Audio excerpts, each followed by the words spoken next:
ओम श्री साई नाथाय नमः। जय श्री साईं, जय श्री गुरुदेव। पूज्य गुरु जी डॉक्टर चंद्रभान सतपथी जी को प्रणाम करते हुए, उनका आशीर्वाद लेते हुए, सच्चिदानंद साईनाथ महाराज को प्रणाम करते हुए, उनका आशीर्वाद लेते हुए, आप सभी दर्शकों को प्रणाम करते हुए, आप सभी लोगों का शुभाशीष लेते हुए हम आज के इस सत्संग को प्रारंभ करते हैं। विगत 2 गुरुवार से हम लोग काका साहेब दीक्षित के जीवन परिचय के बारे में परिचर्चा कर रहे हैं। अब तक हम लोगों ने काका साहेब के जीवन के प्रारंभिक क्षणों को देखा, उस पर परिचर्चा किया, उनकी शिक्षा दीक्षा कैसे हुई उसके बारे में परिचर्चा की। बाद में उनका व्यवसाय, चूँकि सच्चिदानंद साईनाथ महाराज के पास जाने से उनकी वकालत दिनों दिन ठप पड़ती गई और धीरे धीरे ऐसा समय आया कि जब वो सारे व्यवसाय, मतलब वकालत का जो उनका व्यवसाय था, पूरा थम सा गया, ठप हो गया। अब काका के पास कोई आमदनी का जरिया नहीं बचा हुआ था। एक से एक के बाद एक सारे साथी उनका साथ छोड़ते चले गए थे। फिर हमने देखा कि सच्चिदानंद साईनाथ महाराज ने कैसे काका को अपना दिया हुआ वचन, उसका पालन करते हैं। काका को बाबा ने कहा था कि काका, अब तुम्हारा भार मैं वहन करूंगा, तुम्हारे परिवार का भी भार वहन करूंगा। तो सच्चिदानंद साईनाथ महाराज ने किस तरह से वत्सला को पहले जीवन रक्षा की और काका के जितने भी परिवार के सदस्य हैं सबका किस तरह से भरण पोषण किया, उनका ध्यान रखा, यह सब हम लोग देख चुके हैं। और आने बीच बीच में जहाँ जहाँ कहीं भी हमें रेफरेंसेस आएंगे, हम काका के परिवार जनों के बारे में भी आप सभी से परिचर्चा करेंगे। आज हम चलते हैं मुख्य कथा की ओर, जो आज हम लोग काका साहेब दीक्षित द्वारा निर्मित काका वाड़े के इतिहास के बारे में जानने का प्रयास करते हैं। आप सभी जानते हैं कि शिरडी में एकमात्र वाड़ा था जब काका साहेब दीक्षित 1909 में शिरडी गए थे, साठेवाड़ा। अब साठेवाड़ा में ही सारे भक्तों को रहने की व्यवस्था की गई थी।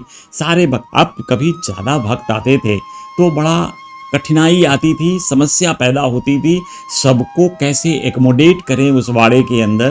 काका साहेब दीक्षित भी शुरू के दिनों में साठेवाड़े में ही रहे। काका के हृदय में एक बात जागृत हो रही थी। बाबा की प्रेरणा से उनके हृदय में ये बात आई कि मुझे एक वाड़े का निर्माण करना है। काका ने सोचा कि बाबा के दर्शनार्थ जितने भी भक्त आ रहे हैं उनके लिए एक वाड़ा बनना चाहिए और ये वाड़े का निर्माण मैं कर सकता हूं। ये बात काका ने श्यामा को बताई। जैसा आप सब लोग जानते हैं कि श्री श्यामा बाबा के अनन्य भक्त थे और भक्तों की बात को बाबा तक पहुंचाया करते थे, और बाबा के माध्यम से जो ज्ञान उनको मिलता था, जो भक्तों के लिए जो आदेश मिलता था, श्यामा भक्तों तक पहुंचा दिया करते थे। तो काका साहेब दीक्षित ने भी श्यामा का ही प्रयोग किया। श्यामा को ही बोला कि बाबा से पूछना कि मैं एक वाड़े का निर्माण करना चाहता हूं, इसलिए बाबा की अनुमति चाहिए। तो श्यामा जाते हैं, सच्चिदानंद साईनाथ महाराज से काका साहेब दीक्षित के इस विचार को उनके समक्ष रखते हैं और बड़े ही सहजता के साथ न सिर्फ बाबा का उनको आश्वासन मिला, अनुमति मिला, बल्कि बाबा का आशीर्वाद भी मिला कि काका को बोलो शुभस्य शीघ्रम, जितनी जल्दी हो उतनी जल्दी वाड़े का निर्माण कर लें। अब काका साहेब दीक्षित को जब यह सूचना मिल गई कि वाड़े का निर्माण करना है, तो वाड़े की जगह कहाँ हो, जगह जो मिले। और काका का यह मानना था कि वाड़ा मुझे बाबा के द्वारिका माई के आसपास ही बनाना है, उसके आसपास रहे ताकि भक्तों को रहने में सुगमता हो और सच्चिदानंद साईनाथ महाराज के जब चाहें जाकर के द्वारिका माई में बाबा का दर्शन कर सके। तो काका के मन में ऐसा विचार आया।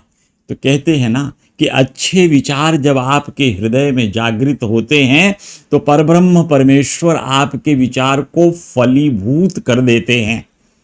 उनकी सहायता, उनकी आशीर्वाद से जो विचार आपके हृदय में आता है, जो उत्तम विचार है, उसका अम्लीकरण तुरंत हो जाता है, यानी वो तुरंत फलीभूत होता है। तो यहां बाबा ने तो कह दिया, आशीर्वाद भी दिया, अनुमति भी दिया। अब काका जब जमीन ढूंढ रहे थे तो एक जमीन काका को श्री साईं बाबा के द्वारिका माई मस्जिद के आसपास ही एक जमीन मिली। वो जमीन थी लक्ष्मण की, लक्ष्मण दीक्षित की, लक्ष्मण मामा की। अब उस जमीन के बारे में काका के मन में विचार आने लगा कि ये जमीन किसी भी तरह से मुझे प्राप्त हो जाए। तो ये जमीन जो लक्ष्मण जी की थी, अब लक्ष्मण जी ने जमीन को बेचने के लिए काका के सामने शर्त रख दी। कह रहे हैं कि भाई मुझे तो ये जमीन बेचने में 200 रुपए चाहिए। काका ने कहा कि मैं इस जमीन का 200 रुपया तो नहीं दे सकता, क्योंकि जमीन सिर्फ 6 गुंठा थी। इस 6 गुंठे जमीन की मैं जो ज्यादा से ज्यादा कीमत दे सकता हूं वह कीमत है 150 रुपए। दोनों में वाद विवाद चलने लगा, यानी जो डील होनी थी जमीन क्रय विक्रय की वो रुक गई। अब कहते हैं कि सर्वव्यापी सच्चिदानंद साईनाथ महाराज से कुछ छुपा नहीं रहता। तो इधर बाबा के पास भी ये खबर पहुंच गई थी। बाबा ने अंतर्मन से जान लिया कि कुछ डिस्प्यूट है, कुछ विवाद है, जिसकी वजह से काका की वाड़ा बनाने के लिए जमीन उनको प्राप्त नहीं हो पा रही है। अब काका ने सोचा कि जमीन 150 रुपए से ऊपर महंगी होगी। इधर लक्ष्मण चाहते थे, लक्ष्मण जी, कि मैं जमीन 200 रुपए में ही बेचूंगा। तो एक दिन ऐसा होता है कि लक्ष्मण जी द्वारिका माई के आगे से जा रहे होते, वहीं बाबा उनको रोकते हैं। कहते हैं, अरे लक्ष्मण, जमीन में क्या प्रॉब्लम है, क्या समस्या है जिसकी वजह से तुम लोगों के बीच में क्रय विक्रय का डील नहीं हो रहा? किस कारण यह विवाद पैदा हुआ है?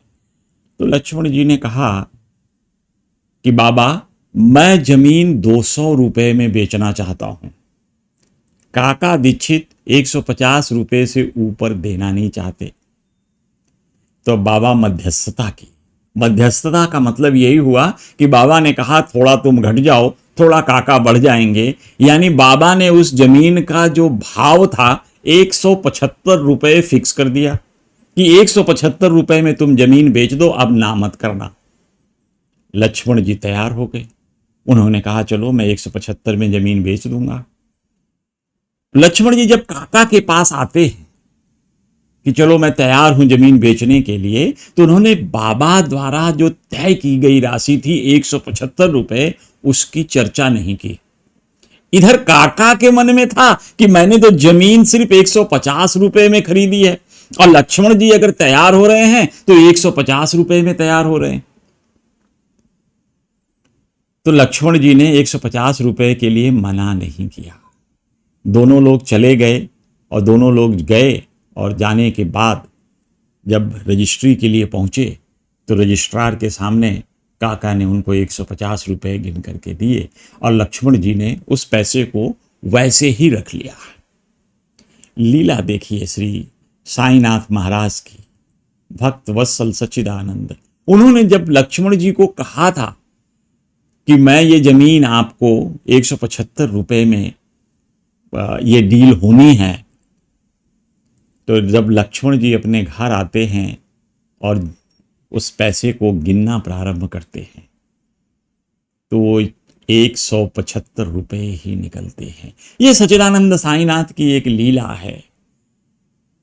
एक उनकी हम कहें कि बाबा सर्वव्यापी हैं और सबके साथ हैं। तो जैसा बाबा ने कहा था कि जमीन 175 में बिकेगी, बाबा की बात भी रही, उनको 175 रुपए मिले। काका की बात रही कि काका ने कहा मैं जमीन 150 रुपए में खरीदूंगा, तो काका ने 150 रुपए ही दिए। अब जमीन पक्की हो गई। बाबा ने कहा सुबह से शीघ्रम, चलो इसका वो भूमि पूजन कर लेते हैं। तो भूमि पूजन का दिन मुकर्रर किया गया, निर्धारित किया गया 10 दिसंबर 1910 को। अब 10 दिसंबर 1910 को भूमि पूजन की गई विधिवत। जो पूजा पद्धति थी उस पद्धति के अनुसार भूमि पूजन कर दी गई और इस भूमि पूजन के बाद अब इस पे बाड़े का निर्माण होना है।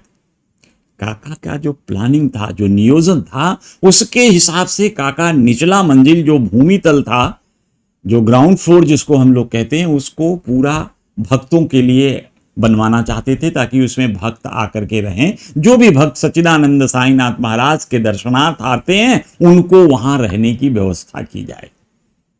अब बात बनी कि भाई काका कहाँ रहेंगे, तो इसीलिए उसमें एक और फ्लोर जोड़ा गया प्लानिंग में कि एक और फ्लोर बनाया जाए और उसमें काका ने अपने लिए एक एकांत रूम बनाया, एकांत कमरा एक बनाया कि जहां एकांत में रहकर काका इसका अपना ध्यान और पूजा कर सकें, सच्चिदानंद साईनाथ महाराज के ध्यान में बैठ सकें।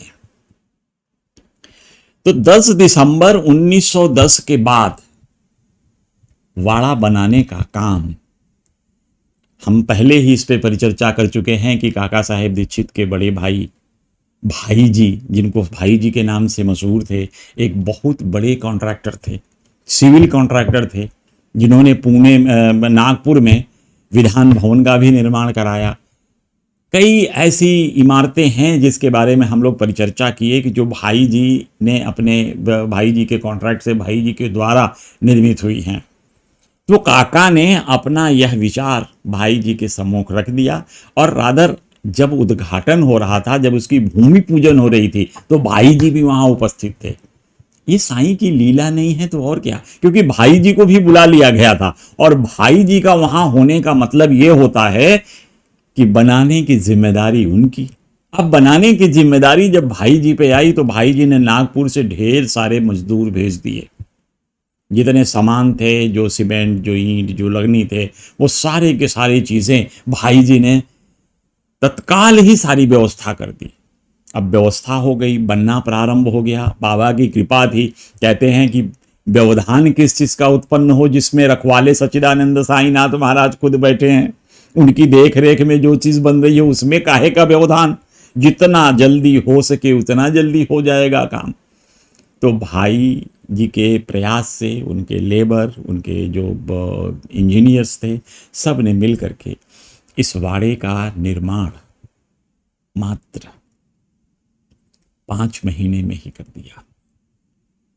अब आप देखें कि दिसंबर से लेकर के दिसंबर 1910 में इस वाड़े में काम प्रारंभ होता है, भूमि पूजन होती है और 1911 के रामनवमी के दिन, जो अक्षर अप्रैल महीने में होती है, इसका उद्घाटन भी होता है। इसमें जिसे कहते हैं ना गृह प्रवेश, तो गृह प्रवेश होता है सच्चिदानंद साईनाथ महाराज के हाथ। तो काका का जो यह वाड़ा था पूरी तरह से बन गया और रिकॉर्ड समय में बना। इतने कम समय में उस जमाने में ऐसा सोच रखना कि इतनी जल्दी कोई बिल्डिंग इस तरह से बन जाएगी, वो बड़ा मुश्किल काम था। लेकिन ठीक है, बाबा की कृपा थी तो बन गया। अब देखिए, बाड़ा बन जाने के बाद काका उस बाड़े में, जैसा हमने कहा कि ऊपरी मंजिल में एक कमरे में रहा करते थे। उसमें उन्होंने बाबा की एक श्यामराव जयकर द्वारा बनाई गई एक बाबा की फोटो भी लगा रखी थी और नित्य उस फोटो का पूजन किया करते थे, ध्यान मग्न होते थे, इसलिए उसको एकांत ध्यान नाम दिया गया था उस कमरे का। तो अब काका की दिनों दिन ऐसे ही चलने लगी। इस तरह से वाड़ा बाबा की कृपा से कितना आसानी से, कितनी जल्दी बन करके तैयार हुआ। तो ये यदि हम इस पे एक थोड़ा सा अपने मन में एक विवेचना करने का प्रयास करें तो हम सीधा पाते हैं कि सच्चिदानंद साईनाथ की असीम कृपा थी, उनका आशीर्वाद था, जिससे वाड़े का निर्माण हुआ। अब वाड़ा बन गया, वाड़े में लोग रहने लगे। अब वाड़े में जो रहने लगे उसको एक आप ऐसे समझे कि वाड़े का जो जमीन काका साहेब दीक्षित ने खरीदी, वाड़े का निर्माण काका साहेब दीक्षित ने कराया और वाड़े में एक कमरा अपने पास रखा। एक नोट है इनकी डिप्टी सेक्रेटरी साईं बाबा संस्थान जब बन गया था, इन्होंने लिखा था 1932 में काका की एक वसीयत थी। तो उस वसीयत में काका ने लिखा था कि यह वाड़ा मुख्यतया भक्तों के रहने के लिए निवास के रूप में उपयोग में लाया जाएगा,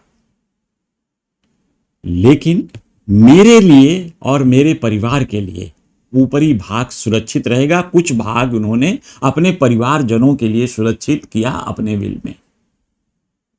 लेकिन हुआ ऐसा कि 1933 में काका साहेब के पुत्रों ने को जब यह चीज़ पता चली तो उन्होंने जो भाग काका साहेब के पुत्रों को दिया गया था उसको रहने के लिए, उनके परिवार के लिए, उन्होंने अपना भाग भी संस्थान के नाम कर दिया। लेकिन संस्थान के पास एक ये थी कि जब भी कभी उनका परिवार आएगा तो वहां रह सकता है। लेकिन उन्होंने अपना स्वामित्व छोड़ दिया उससे कि ये जब बाबा की धरोहर है, बाबा की देन है, तो वो उनके जो वसीयत है उसके हिसाब से ऐसा था कि उन्होंने बाबा के लिए इसे सुरक्षित कर दिया कि सभी कुछ भक्तों के लिए रहे। उस जमाने में जब वाड़े का निर्माण हुआ, काका पहले फ्लोर पे, मतलब फर्स्ट मंजिल, पहले मंजिल पे रहने लगे, तो पहले मंजिल पे महिलाओं का प्रवेश निषेध था। निचली मंजिल पे खाने होने की भी व्यवस्था बनाई गई थी। एक मेस का आयोजन किया गया था जो भक्तों को रहने के लिए जगह और उनके खाने के लिए जगह, सो ये बाड़े के दक्षिणी भाग में बनाया गया था। अब अच्छा चलने लगा, बाबा से लोग मिलने आते थे, काका साहेब दीक्षित के वाड़े में रहते थे। तो जब ये वाड़ा, जिसको हम आप लोग आज सब लोग दीक्षित वाड़ा के नाम से जानते हैं, इसकी विशेषता, इसमें बड़े उस कालखंड में काका दीक्षित के वाड़े में रहकर बहुत बड़ी बड़ी घटनाएं घटी थीं, जो आज भी सच्चिदानंद साईनाथ की जब लीलाओं का वर्णन करते हैं तो उन घटनाओं के बारे में स्वतः ही याद आ जाता है। तो यदि हम उन घटनाओं का वर्णन ना करें तो यह वाड़े की कहानी अधूरी रह जाएगी।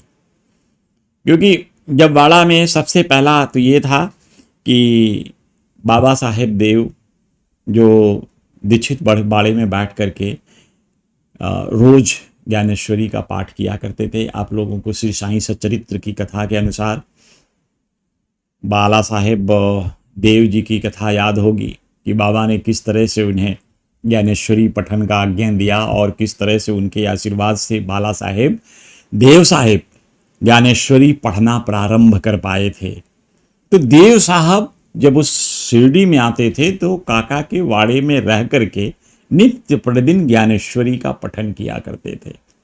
आप तो जानते हैं कि वाड़े में जितने भी भक्तों को, जो बाबा के अनन्य भक्त होते थे, रहते थे, तो बाबा उन्हें कुछ न कुछ धर्म ग्रंथ पढ़ने की सलाह दिया करते थे, या यूं कहें कि आज्ञा देते थे कि तुम ज्ञानेश्वरी का पठन करो, तुम एकनाथ भागवत का पठन करो, तुम भावार्थ रामायण का पठन करो, तुम विष्णु सहस्त्रनाम का पठन करो। तो भक्त अपनी इच्छा अनुसार जो बाबा के आदेश हैं उसका पालन करते। अब एक बार उसी कमरे में दीक्षित वाड़े में ही हेमाद पंत जी भी आए। बाबा ने तो हेमाद पंत को यहां तक कहा कि तुम दीक्षित जी के साथ ही, काका के साथ ही उनके वाड़े में रहा करो, तुम जब भी यहां आओ उस वाड़े में रहो। तो ये बाबा की एक बड़ी, यूं कहें कि जिसको भविष्य दृष्टा थे, तो उन्होंने भविष्य को देख लिया कि हेमाद पंत यानी दाभोलकर जी का जीवन आगे कैसा होने वाला है, कैसे उनके जीवन में आध्यात्मिक परिवर्तन होने वाली हैं, ये सच्चिदानंद साईनाथ को ज्ञात था। तो इसलिए उन्होंने कहा बाबा से कि दाभोलकर जी से कि तुम काका के साथ रहा करो, काका एक बड़े अच्छे इंसान हैं और तुम उनसे सलाह लिया करो, उनके सलाह से काम किया करो। कितनी बड़ी बात काका साहेब दीक्षित के लिए सच्चिदानंद साईनाथ महाराज ने कहा।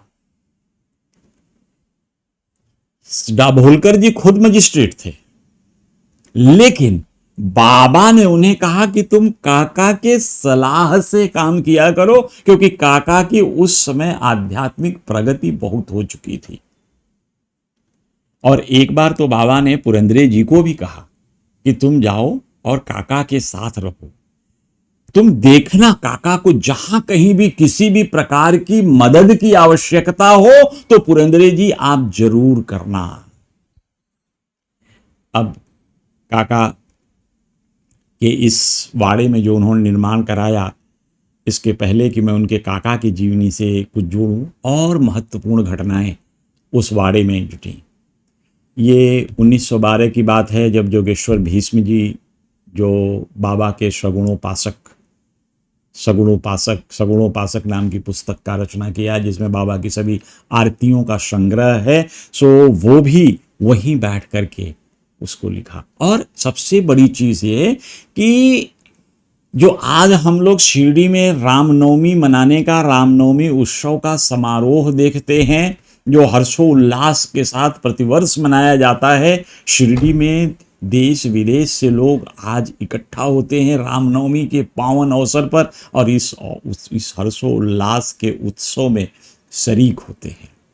तो इस उत्सव का प्रारंभ 1912 में कैसे हुआ? जोगेश्वर भीष्म के ही दिमाग में, जोगेश्वर भीष्म के ही मन में बाबा की प्रेरणा से यह बात जगी कि क्यों ना हम रामनवमी के दिन, जो उस समय उर्स भरा जाता था, रामनवमी का उत्सव मनाएं। तो ये विचार जोगेश्वर भीष्म जी को काका दीक्षित के वाड़े में रहते हुए ही आया था, और बाद में यही चीज श्यामा और सब लोग मिलकर के बाबा से पूछे, जिसकी सहर्ष अनुमति बाबा ने दे दी, और उसी के बाद से रामनवमी का पुण्य त्योहार, रामनवमी का पुण्य उत्सव शिरडी में मनाया जाने लगा। अब दूसरी चीज, 1919 में एक बाबा के बड़े भक्त हुआ करते थे, मुक्ताराम साहब। सो मुक्ताराम जी का जो देहावसान हुआ, जब उन्होंने शरीर छोड़ा, तो जगह थी काका साहेब दीक्षित का वाड़ा, उसी वाड़े में ही उन्होंने शरीर छोड़ा था। इसी वाड़े के देन है, इसी वाड़े काका दीक्षित के दीक्षित वाड़े का ही देन है, जहां पे रह करके बूटी जी को और श्यामा जी को एक साथ स्वप्न आता है कि बूटी को भी बाबा स्वप्न देते हैं कि तुम्हें एक वाड़े का निर्माण करना चाहिए, और श्यामा को भी स्वप्न देते हैं कि तुम्हें एक वाड़े का निर्माण करना चाहिए। अब श्यामा बैठ के रो रहे थे। बूटी साहब ने कहा, भाई श्यामा रो क्यों रहे हो? श्यामा ने कहा, देखो ना साहब, बाबा सपने में आकर मुझसे कहें कि एक वाड़े का निर्माण करो, अरे मैं तो उनके रोटी पे आश्रित हूँ, जो उनसे मिलता है वही खाता हूँ, तो मेरी हैसियत किधर है कि मैं वाड़े का निर्माण कर सकूँ? बूटी साहब सोचने लगे, स्वप्न तो मुझे भी आया था, इसका मतलब चूंकि मैं समर्थ हूं इसे बनवा सकता हूं, इसलिए ये मेरी जिम्मेदारी बनती है कि मैं वाड़े का निर्माण करूं। फिर वो वाड़े के निर्माण के लिए सच्चिदानंद साईनाथ महाराज से आज्ञा लेते हैं और वाड़े का निर्माण शुरू कर देते हैं, जिसकी कथा हम लोग कहीं और बूटी वाड़े की, जब बूटी जी के बारे में कुछ परिचर्चा करेंगे, उसमें इसका विस्तृत विवरण सुनेंगे, उस पर परिचर्चा करेंगे।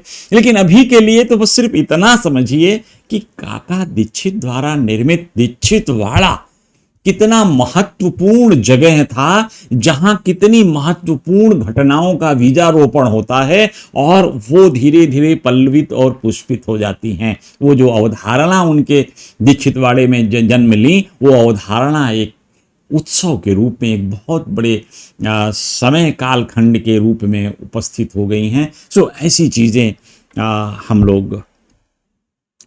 और एक बड़ी चीज, उपासनी महाराज भी काका साहेब दीक्षित के वाड़े में ही रहे प्रारंभिक दिनों में। जब बाबा ने उनको कहा, तो उपासनी महाराज को भोजन की समस्या थी, तो काका साहेब दीक्षित के वाड़े में भोजन की भी व्यवस्था थी। मेस, जैसा हमने बताया कि दक्षिण भाग में वाड़े के एक मेस का, एक भोजनालय का व्यवस्था किया गया था, तो वो भोजनालय वो चलता रहा। उसमें ये उपासनी महाराज, श्यामा जी, ये सारे लोग आराम से भोजन भी करते थे और रहते थे। श्यामा को तो प्रबंधन का कार्य दिया गया था, और श्यामा इसी वाड़े का प्रबंधन का कार्य करते थे। भक्तों के आने जाने का लेखा जोखा रखा करते थे, भोजनालय के की व्यवस्था की सारी बात वो देखा करते थे। और अब इसमें जो भाग मैंने आपसे कहा, 1933 में काका साहेब के पुत्रों ने संस्थान को डोनेट कर दिया, जो उनके पास था उन्होंने उसको संस्थान को दे दिया था। जो भाग उस भाग में संस्थान ने एक हाल बनवाया, उस प्रसादालय के रूप में उसे बनवाया। जगह कम पड़ी तो उन्हें उसी से लगा हुआ एक और हाल बनवा दिया, जो लगातार भोजनालय, जैसे आज भी हम शिरडी में जाते हैं तो प्रसादालय एक भव्य भवन का निर्माण के रूप में है, एक भव्य भवन है प्रसादालय का, और बड़ा बृहद स्केल पे वहाँ पे भोजन रोज बाबा के प्रसाद वितरित होते हैं सब भक्तों को। जो लेकिन उस समय में जहाँ पे बाबा से मिलने रोज करीब 30 से 35 से 40 50 तक लोग आया करते थे, तो उन भक्तों के खाने के लिए प्रसादालय बना था काका साहेब दीक्षित के वाड़े में। तो वो प्रसादालय लगभग 1950 से प्रसादालय जो हाल बनने की प्रक्रिया मैंने बनाई वो बन गया था। हाल बन के लगभग 1980 तक प्रसादालय वहीं चला, और उसके बाद यह प्रसादालय कहीं और शिफ्ट किया गया। लेकिन इस प्रसादालय को एक टी कैंटीन, चाय की कैंटीन के रूप में परिवर्तित करके वहाँ पे वो चलता रहा। लेकिन आज के तारीख में इस प्रसादालय को, जो टी फिर बाद में चाय की कैंटीन बनी, आज के तारीख में वह एक म्यूज़ियम के रूप में है। और इस म्यूज़ियम में बाबा से जुड़ी चीज़ें रखी गई हैं। एक बाबा का जो बड़ा सा फोटो था फ्रेम किया हुआ, जयकर जी का बनाया हुआ, काका साहेब दीक्षित जिसकी पूजन करते थे। बाबा की एक पादुका थी जिसको वहाँ पे बाद में लगाया गया, और पादुका और बाबा की दी हुई एक छोटी सी मूर्ति भी थी बाबा की वहाँ। तो ये काका साहब के कमरे में थी। लेकिन जब श्यामा महाराज वहाँ से शिफ्ट हुए, मतलब दीक्षित वाड़े से जब अपने घर में गए, जब उन्होंने अपना घर बना लिया, तो ये बाबा की फोटो, बाबा की जो पादुका और बाबा की एक मूर्ति, वो सब अपने साथ लेकर गए। अब संस्थान को अच्छा नहीं लगा, भक्तों ने कहा कि ये जो बाबा म्यूजियम है इसमें ये सारी चीज़ें रहनी चाहिए, सारे भक्त आते हैं, इन भक्तों को दर्शन के लिए चाहिए। इसी बाबा से एक अलग तरह का जुड़ाव होता है, जो कनेक्ट कहते हैं, वो जुड़ाव होता है इन सामान को, बाबा के द्वारा जो उपयोग किए गए सामानों को उनके चित्र को देख करके, जिसकी पूजा काका साहेब दीक्षित ने किया था। तो संस्थान ने फिर श्यामा जी के ऊपर प्रेशर बनाया, और प्रेशर बनाने से उन्होंने उन सारी चीज़ों को वापस देने का निर्णय लिया कि हम संस्थान को ये सारी चीज़ें वापस दे देंगे। तो हुआ ये कि 2 जनवरी 1940 में श्यामा के घर से ये सारी चीज़ें फिर से काका दीक्षित के वाड़े में लाई गई, जिसको हम दीक्षित वाड़ा कहते हैं ना, उस वाड़े में लाई गई। और आज भी अगर आप जाएं बाबा के दर्शन के लिए, जो आज म्यूजियम के रूप में काका दीक्षित का वाड़ा है, तो उस वाड़े में आप उस म्यूजियम में बाबा की वही सजीव फोटो देखेंगे, बाबा की पादुका देखेंगे। सो ये सारी चीज़ें, और जब श्यामा के घर से कैसे लाया गया, उसमें एसबी धूमाल साहब का थे। एसबी धूमाल साहब ने इसको एक उत्सव में बदल दिया, यानी बाजे गाजे के साथ बाबा की पालकी बना करके वहाँ से पालकी क्या, उन्होंने अपने कार में रखकर सारी चीज़ें, और भक्तों की भीड़ आगे पीछे चल रही थी, एक प्रोसेशन था, एक जुलूस के रूप में लाए और काका साहेब दीक्षित के वाड़े में उसको स्थानांतरित कर दिया, जो आज भी है हम सभी लोगों के लिए दर्शन के लिए पड़ी है। तो ये तो वाड़े की कहानी थी कि वाड़ा कैसे निर्माण हुआ वाड़े का, और वाड़े से जुड़ी हुई कुछ घटनाओं का जिक्र जो बड़ी इम्पॉर्टेंट थी आप लोगों के साथ शेयर करने के लिए, आप लोगों के बीच में बांटने के लिए। अब हमने जो कहा, काका ने एक कमरा बनवाया था जिसको हम कहते हैं एकांत ध्यान। तो कैसे काका के जीवन में उस कमरे का क्या महत्व था, काका को कैसे बाबा आध्यात्मिक की उच्चतम, आध्यात्म के उच्चतम सोपान पर कैसे ले गए, इसका एक विवरण देखिए। और काका भी ऐसे भक्त थे जो सच्चिदानंद साईनाथ महाराज के हर आदेश का पालन करते थे, उनके दिखाए हर रास्ते पे चलने का प्रयास करते थे, जीवन पर्यंत यही उन्होंने किया। इसीलिए तो काका को कहते हैं ना, कि डिवोटी पार एक्सीलेंस, भक्त शिरोमणि। तो भक्त शिरोमणि की उपाधि उनको ऐसे नहीं दी, उसकी उपाधि देने के लिए काका के प्रयत्न थे, काका की आध्यात्मिक प्रगति थी, काका का प्रयास था, काका में जो वैराग्य उत्पन्न हुआ उसका कारण। अभी एक बार की बात है कि बाबा ने ऐसे ही कह दिया कि तुम यहाँ आते हो द्वारिका माई में, हमारे आरती में बैठते हो, तुम्हारा समय व्यय होता है, लेकिन अब तुम्हें काका एकांत ध्यान करना है। एकांत ध्यान करने का मतलब कि तुम द्वारिका माई में होने वाली मेरी आरती में भी नहीं आओगे। काका के लिए बाबा से बिछुड़ना, बाबा से वियोग कहां सहन होने वाला था, लेकिन सच्चिदानंद साईनाथ जिसके रखवाले हो, उनकी प्रेरणा हो तो सब संभव है। अब काका अपने पहली मंजिल के इसी कमरे में बैठ करके, जिसको उन्होंने एकांत ध्यान के लिए बनवाया था, सच्चिदानंद साईनाथ ने उनको एकांत ध्यान करने के लिए आदेश दे दिया कि काका अब तुम कहीं आओगे जाओगे नहीं, सिर्फ नहाने और कुछ खाने के लिए काका ग्राउंड फ्लोर पे यानी निचली मंजिल पे आते थे, उसके बाद फिर अपने कमरे में चले जाते थे, लेकिन वाड़े से बाहर जाने का उनको आदेश नहीं था। काका का जीवन चलने लगा आराम से। अब वो कुछ दिनों के बाद अब भोजन भी उनको उनके ही कमरे पे, उनके भी उसी फर्स्ट फ्लोर पे उनको भोजन दिया जाने लगा। और अब दोपहर की आरती भी नहीं होती थी, काका जा नहीं पाते थे, क्योंकि दोपहर की आरती फिर उसी फोटो जो उनके कमरे में थी उसी की पूजा पाठ करके वो उसी से काम चलाते थे। बड़ा काका के लिए ये समय बड़ा कठिन था। लेकिन अब काका जो कभी महीने 2 महीने में 1-2 बार बॉम्बे आते थे, वो भी आना बंद हो गया। यहां तो अखबारों में प्रकाशित हो गया कि काका किसी फकीर के चंगुल में फंस गए।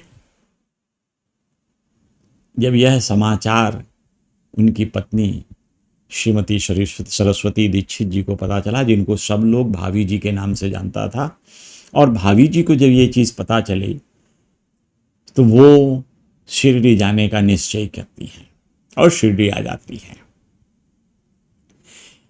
देखिए, हमारा आपका कोई परिवार अगर हमारे पास आता है तो हम सब लोग तुरंत भागकर उनसे मिलने चले जाते हैं, लेकिन बाबा के दिशा निर्देश का पालन करना काका साहिब के जीवन का मुख्य उद्देश्य था।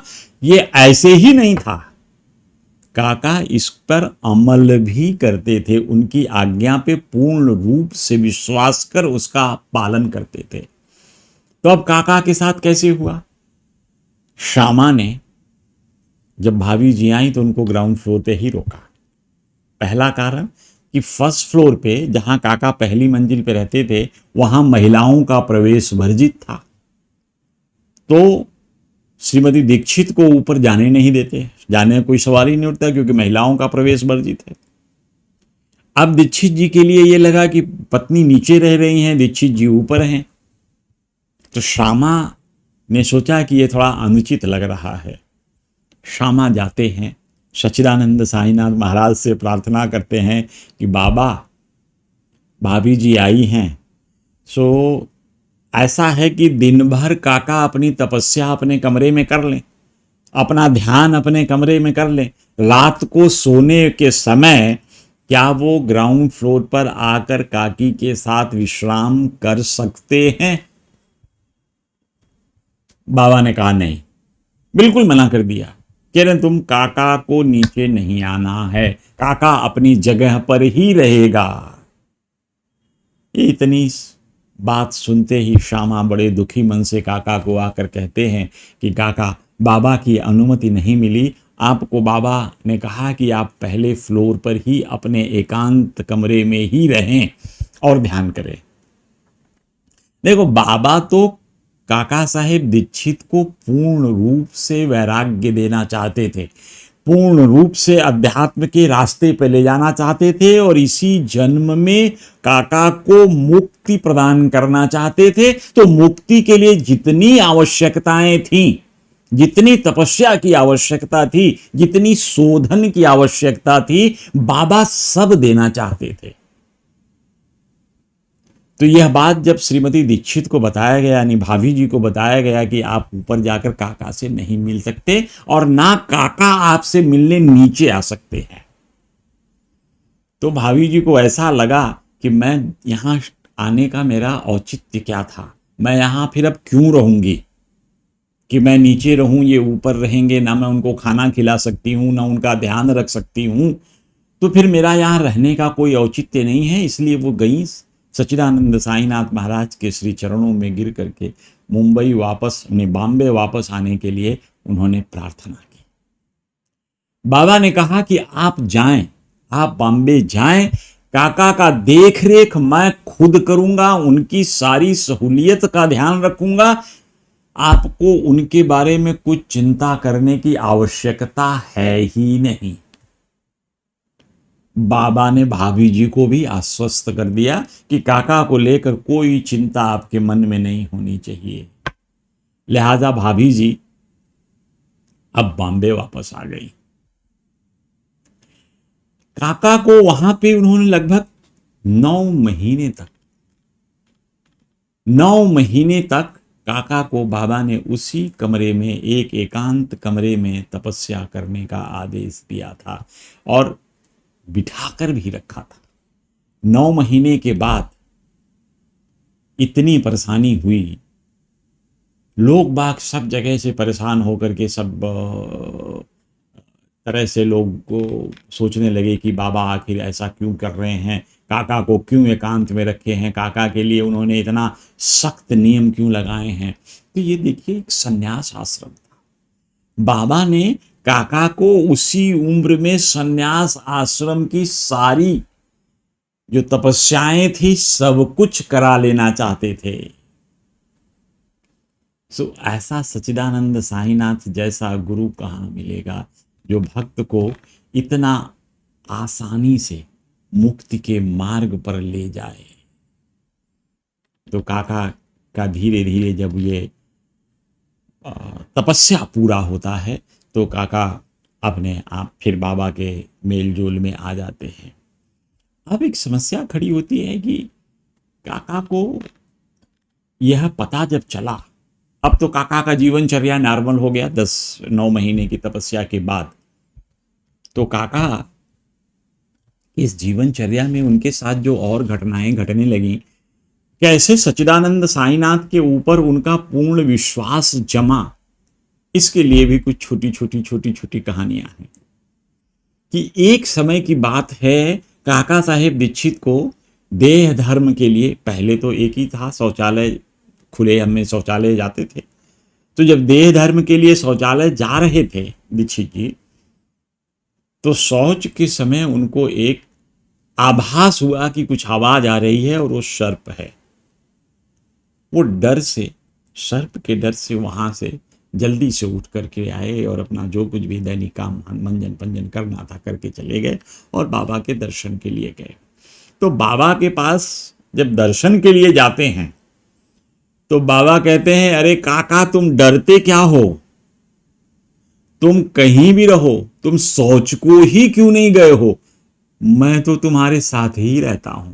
कितनी बड़ी बात सच्चिदानंद साईनाथ महाराज ने काका दीक्षित को कहा कि शौच के समय भी मैं अपने भक्त के, मतलब भक्त चाहे किसी भी परिस्थिति में कहीं भी रहे, सच्चिदानंद साईनाथ सरीखे सदगुरु उनके संरक्षण का पूरा ध्यान रखते हैं और उन्हें सदैव अपने नेत्रों के आसपास ही देखते हैं।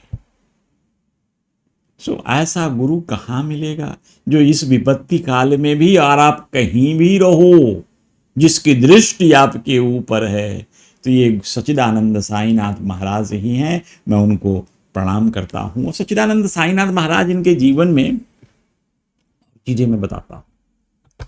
बाबा कैसे आपके हृदय की बात जान लेते थे और आप उदाहरण के तौर पे मैं काका साहेब दीक्षित की ही घटनाओं का यहाँ वर्णन करूंगा। ऐसे तो बहुत सारे लोगों के साथ बाबा के ऐसे ऐसे अनुभव हैं कि जो आपको अनगिनत कहानियां, अनगिनत कथाओं के रूप में उपलब्ध हैं, लेकिन मैं इस समय सिर्फ काका साहेब दीक्षित से संबंधित ही घटनाओं का उल्लेख करूंगा।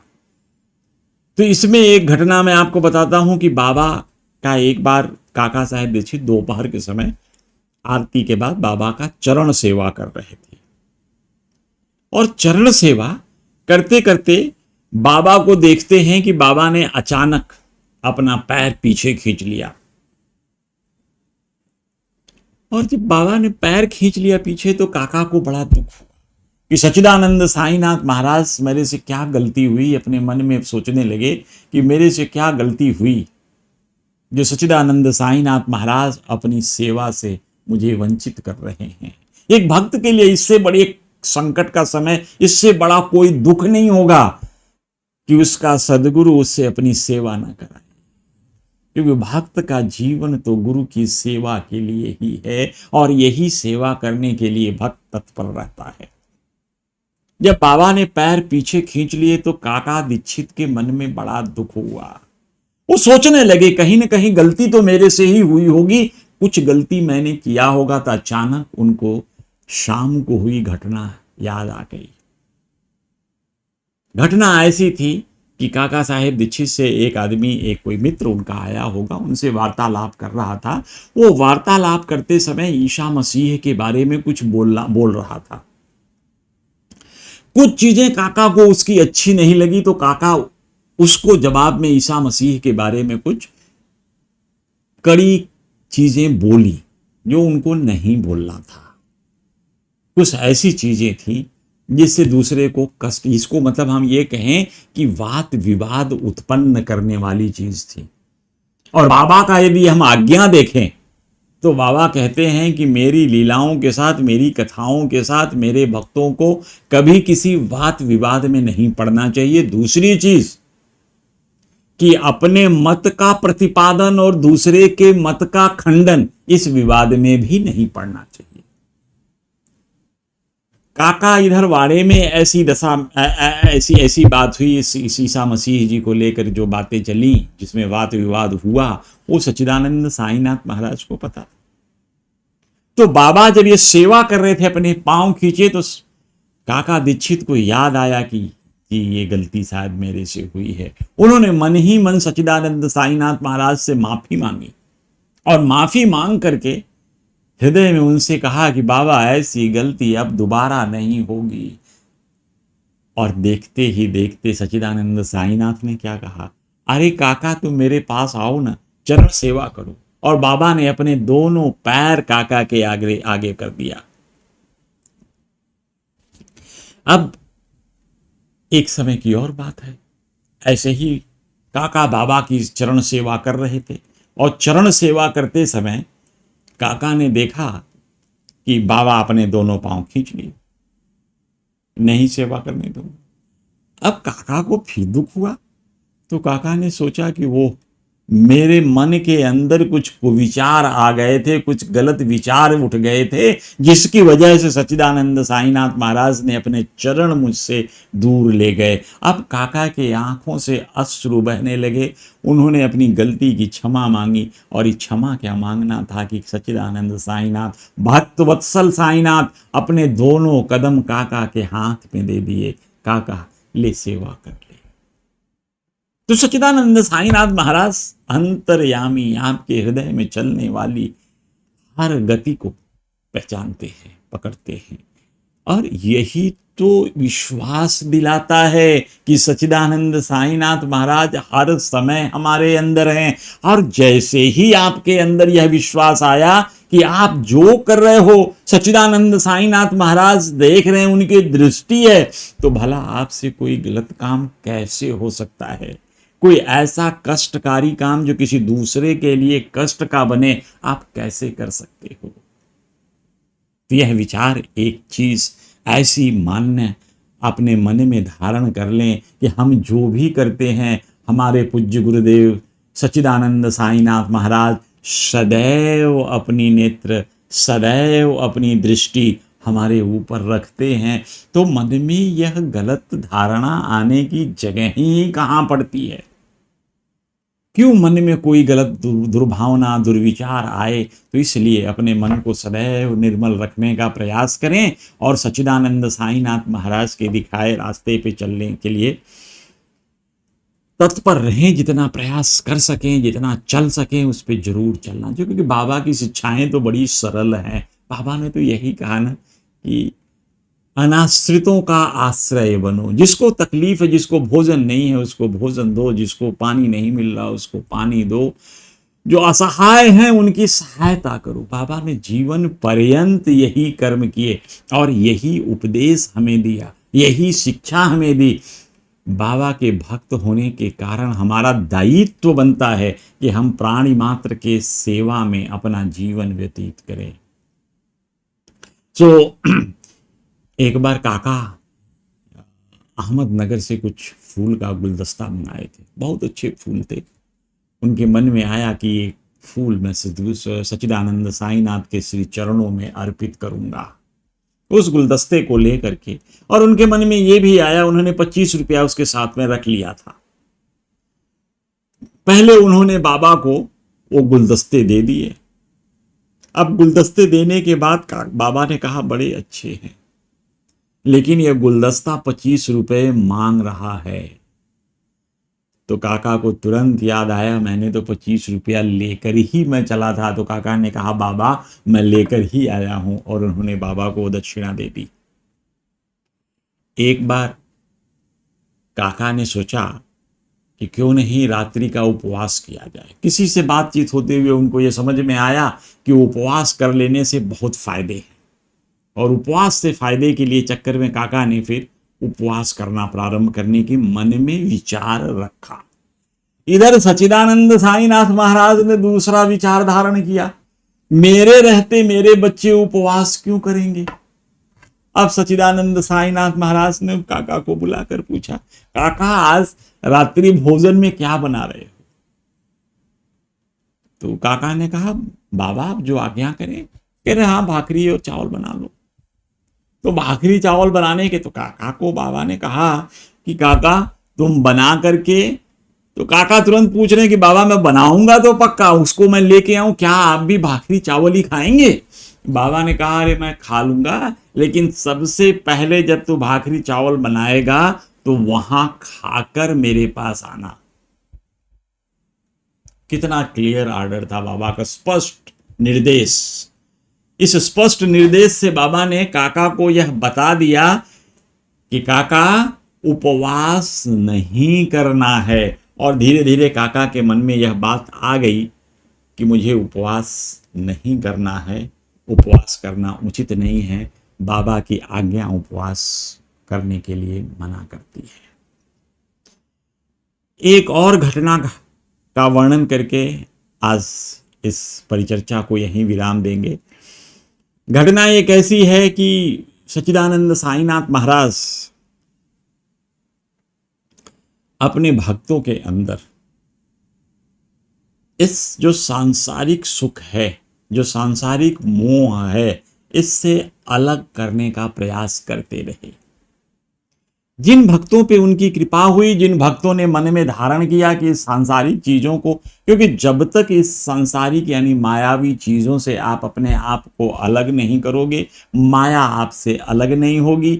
आप और हरि के बीच में, नारायण के बीच में माया रहेगी। आप न हरि से मिलोगे और न हरि का नाम जाप करोगे, क्योंकि माया से तो पार पाने का एक ही रास्ता है, भगवान का नाम जाप करना। सो भगवान के नाम जाप के लिए भी उनकी कृपा चाहिए, क्योंकि वो माया जो आपको नाम जाप करने से भी अलग रख रही है, उस माया को नियंत्रित करना तो वो भगवान की कृपा चाहिए, गुरु की कृपा चाहिए। तो अब काका को धीरे धीरे बाबा वैराग्य की तरफ ले जाते थे, सांसारिक माया मोह से दूर करने का। एक उदाहरण देखिए इसकी। ये उदाहरण एक्चुअली इसको श्री एक खांडेराव गर्दे साहब थे, उप न्यायाधीश थे। उन्होंने लिखा है, उनकी इसमें लिखी हुई चीज़ है ये कि खंडेराव साहब ने कहा, गर्दे साहब ने, कि एक बार काका मुंबई गए और किसी मुकदमे के लिए बड़ी आवश्यक थी काका को आना, और उनको बुलाया गया था। काका गए, बाबा का आशीर्वाद लिए कि बाबा इस मुकदमे के लिए जा रहे हैं। बाबा का भी आशीर्वाद मिल गया, और काका बड़े विद्वान वकील थे भी, तो काका मुकदमा जीत गए। अब जिस क्लाइंट के लिए उन्होंने मुकदमा जीता था, वो इतना धन्य हुआ, इतना खुश हुआ कि काका को एक बॉक्स भर के उस जमाने के विक्टोरिया के सिक्के दे दिए। काका ने सोचा कि इसका सदुपयोग अब मैं क्या करूं, सदुपयोग तो पूज्य गुरुजी साईनाथ महाराज के श्री चरणों में ही होगा। तो वो उन्होंने बॉक्स, उस पैसे से भरा हुआ बॉक्स लिया और सीधा शिरडी आ गए। बाबा से कहा कि बाबा, आपके आशीर्वाद से मैं यह मुकदमा जीता हूं जिसमें हमें इतनी संपत्ति प्राप्त हुई है, यह मैं आपके श्री चरणों में इसको समर्पित करता हूं। तो बाबा ने जब समर्पित कर लिया, अपने पास ले लिया, बाबा तथास्तु कह के सारा बॉक्स ले लिया। दीक्षित जी को बड़ी प्रसन्नता हुई कि सच्चिदानंद साईनाथ महाराज ने वो ग्रहण कर लिया।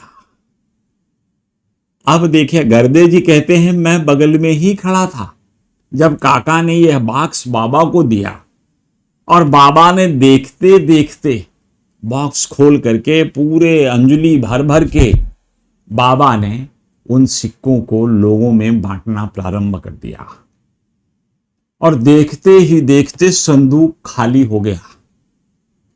सारे सिक्के बाबा बांट दिए। लेकिन गर्दे साहब कहते हैं कि जब मैं काका की तरफ देखा तो मुझे जरा भी देखा, उनके चेहरे पे जरा भी सिकन नहीं आई थी। तो मैंने काका को कहा, काका तुम्हारे मेहनत के पैसे बाबा यूं ही उड़ा दे रहे हैं, लोगों में बांट दिया, और तुम्हारे चेहरे पे सिकन नहीं है। तो काका ने कहा, गर्दे साहब अब वो मेरी रही कहां। जब मैंने उसे बाबा को दे दिया तो वह बाबा की संपत्ति है, मेरा अधिकार उस पे है ही नहीं। जो चीज मेरी है ही नहीं वो कहाँ जा रही है, कैसे बंट रही है, उससे हमको क्या सरोकार, उससे हमें दुख क्यों होगा। तो गर्दे साहब ने लिखा कि ऐसा भक्त कोई बिरला ही होगा जो इस सांसारिक मोह माया को छोड़ दे और विरक्ति ले ले। ये थी चरित्र काका साहेब दीक्षित का। उनके जीवन की कुछ घटनाओं के बारे में हमने परिचर्चा किया। आज मैं वाणी को फिर से यहीं विराम देता हूँ। अगले गुरुवार को काका की कुछ और कहानियों के साथ, कुछ और बाबा के साथ घटित लीलाओं को लेकर हम आपके सामने उपस्थित होंगे। तब तक के लिए जय श्री साईं, जय श्री गुरुदेव।